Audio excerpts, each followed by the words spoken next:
Bihar voter പട്ടിക പരിഷ്കരണത്തിനെതിരായ ഒരു കൂട്ടം ഹർജികളിൽ സുപ്രീംകോടതിയിൽ ഇന്നും വാദം തുടരും. ജസ്റ്റിസ് സൂര്യകാന്ത് അധ്യക്ഷനായ ബെഞ്ചാണ് ഹർജികളിൽ വാദം കേൾക്കുക. ഇന്നലെ കേസിൽ വാദം കേൾക്കുന്നതിനിടയിൽ രാഷ്ട്രീയ സാമൂഹിക പ്രവർത്തകൻ യോഗേന്ദ്ര യാദവ് വോട്ടർ പട്ടികയിൽ മരിച്ചെന്ന് രേഖപ്പെടുത്തിയ സ്ത്രീയെ കോടതി മുറിയിൽ ഹാജരാക്കിയ നാടകീയ രംഗങ്ങളും നമ്മൾ കണ്ടു. ബൽറാം നെടുങ്ങാടി ചേരുന്നുണ്ട് ഡൽഹിയിൽ നിന്ന് വിവരങ്ങളുമായി. അപ്പോൾ ഈ വിഷയങ്ങളൊക്കെ തന്നെ ഇന്നും അങ്ങനെ തുടരും. വളരെ പ്രധാനപ്പെട്ട ഒരു ദിവസമാണിന്ന്.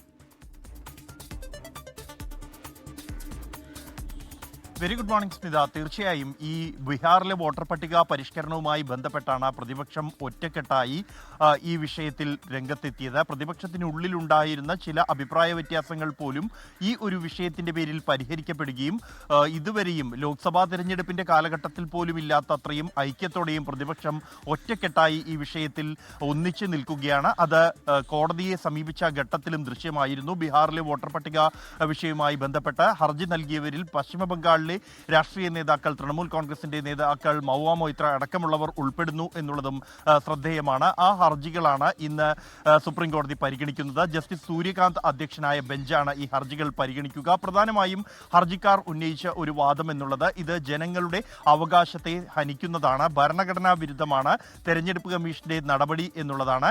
ഒപ്പം തന്നെ തെരഞ്ഞെടുപ്പ് കമ്മീഷന് പൗരത്വം പരിശോധിക്കാൻ എന്ത് അവകാശം എന്ന ചോദ്യമാണ് ഹർജിക്കാർ ഉന്നയിക്കുന്നത്.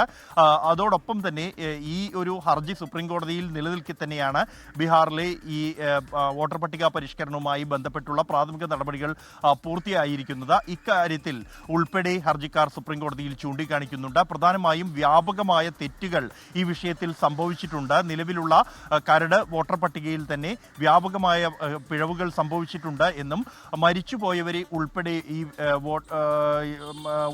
വോട്ടേഴ്സ് ലിസ്റ്റിൽ ഉൾപ്പെടുത്തിയിട്ടുണ്ട്. അതേസമയം ജീവിച്ചിരിക്കുന്ന ആളുകളെ മരിച്ചതായും ഈ കരട് പട്ടികയിൽ രേഖപ്പെടുത്തിയിട്ടുണ്ട് എന്നുമാണ് ഹർജിക്കാർ സുപ്രീം കോടതിക്ക് മുന്നിൽ ഉന്നയിച്ച വാദങ്ങൾ. അതിൽ കഴിഞ്ഞ ദിവസം സാമൂഹ്യ പ്രവർത്തകൻ യോഗേന്ദ്ര യാദവ് വോട്ടർ പട്ടികയിൽ മരിച്ചു എന്ന് രേഖപ്പെടുത്തിയ ഒരു സ്ത്രീയെ കോടതിയിൽ തന്നെ ഹാജരാക്കി നാടകീയമായ രംഗങ്ങൾക്ക് വഴിവെച്ചിരുന്നു. ഇതിൽ പ്രധാനമായി വരുന്ന ഒരു കാര്യം എന്നുള്ളത് ആധാർ ഒരു പൗരത്വ രേഖയായി അംഗീകരിക്കാൻ കഴിയില്ല എന്നാണ് ആദ്യഘട്ടം മുതൽ തന്നെ തെരഞ്ഞെടുപ്പ് കമ്മീഷൻ നിലപാടെടുത്തത്. അത് സുപ്രീം കോടതി അംഗീകരിക്കുകയായിരുന്നു. അതേസമയം ആധാറിന്റെ വിഷയം സ്വതന്ത്രമായ പരിശോധന ആവശ്യമാണ് എന്നും കോടതി വ്യക്തമാക്കിയിട്ടുണ്ട്. ഇതോടൊപ്പം തന്നെ ഈ വോട്ടർ പട്ടിക പരിശോധിക്കാൻ തെരഞ്ഞെടുപ്പ് കമ്മീഷന് അധികാരമുണ്ടോ എന്ന ചോദ്യവും ഉയർന്നു വരികയാണ്. കഴിഞ്ഞ ദിവസം നടന്ന വാദങ്ങളിൽ അത് അത്തരത്തിൽ ഉണ്ട് എന്നത് ശരിവെക്കുകയാണെങ്കിൽ പ്രശ്നങ്ങൾ അവസാനിക്കുന്നു.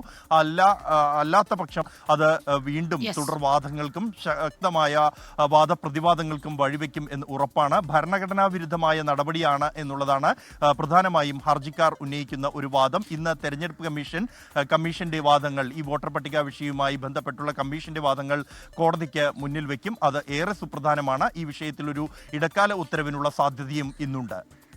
ബീഹാറിലെ വോട്ടർ പട്ടിക പരിഷ്കരണത്തിനെതിരായ ഹർജികളിൽ ഇന്നും വാദം തുടരും. ബൽറാം നെടുങ്ങാടിയാണ് ഡൽഹിയിൽ നിന്ന് വിവരങ്ങളുമായി നമുക്കൊപ്പം ചേർന്നത്. ലോകത്തെവിടെയായാലും ഏത് സമയത്തും 24 വാർത്തകളും ഓഗ്മെന്റഡ് റിയാലിറ്റി പാക്കേജുകളും എക്സ്പ്ലെയിനറുകളും വിശദമായി കാണാൻ ഞങ്ങളുടെ യൂട്യൂബ് ചാനൽ നിങ്ങൾക്ക് സബ്സ്ക്രൈബ് ചെയ്യാം.